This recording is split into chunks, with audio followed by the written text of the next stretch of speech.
What's up, YouTube? Just bringing you some information. This is from Chairman O'Malley of the Uhuru movement. I'm glad that he's starting to do this. Well, he's been kind of doing this, lately. Educating people about COINTELPRO, and this one is called "What to Do When the FBI Come Knocking." Um, I'm glad that he's starting to educate, the people about what's going on, because in that movement, there's a couple people that has been down with COINTELPRO, benefited from COINTELPRO, and they will be exposed. Light always come to darkness, but I believe that this is some good information that he's educating people on what to do when they're approached by these forces. These are going to be some tips that will help keep you fairly. So there are many reasons, both real and fraudulent, for why the FBI may approach you and may try to talk to you. So let's start off talking about some of the real reasons why the FBI tries to talk to people. Of course, it's possible that they are investigating you or people you may know, or they could just be fishing for information about people that they assume maybe you're affiliated with them because you're friends on social media or you're on a listserv or something like that. And they may just be fishing for information just to see if you will do them the favor of telling them something that they don't know. But it's also possible that they're simply harassing you for your organizing activities or associations and trying to scare you and stop you from I don't feel like continuing on holding with this that camera the whole work. time.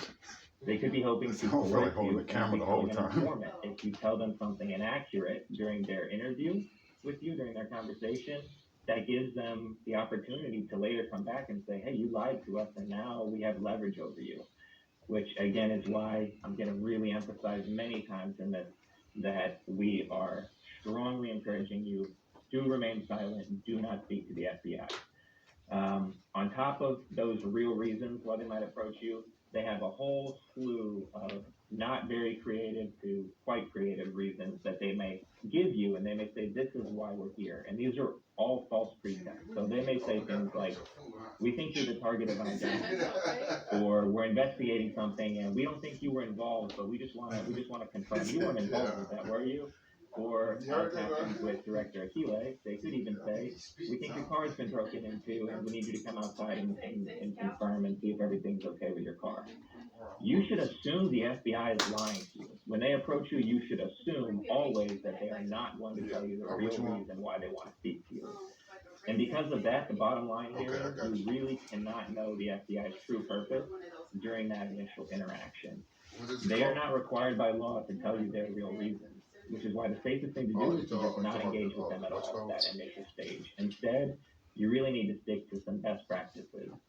So the next slide covers the first of those best practices, which is stay silent. This really is the most powerful thing you can do. It's the number one most important thing. You have the right to remain silent, with the very narrow exception that if you're stopped in a car, you can be, if you're driving, you can be forced to provide proof that you are driving with a valid driver's license. And in some states, you are required to confirm your name if they ask you, but that's it. You are not required to say a single word beyond that. This is the most important thing I'm going to say in this whole training. And it's also sometimes the most difficult thing to do in the moment because these agents are trained investigators. They spend hours and hours and hours specifically learning how to use persuasion, trickery, and deceit to make a person feel scared or guilty or impolite for refusing to cooperate with the FBI. And you have to put those feelings aside in the moment and remember what I said earlier. The FBI is not going to tell you their real reasons, and they are not your friends. They are not there to help you. They are there hoping you will tell them something they can then use to harm you and your community. On top of that, as I mentioned, you're not going to know their real reasons for wanting to speak with you, so you're simply not going to be in a position to gain anything strategic or useful from an initial conversation with them when they first approached you. A really important thing to remember here is that making a false statement to the FBI is considered a federal crime, and they can use that to arrest you. So this is really important because they use it in really deceitful and cunning and conniving ways. What they'll do is they'll research you ahead of time. They'll find out a bunch of information about you. Then they'll approach you and say, we just want to have a really simple conversation.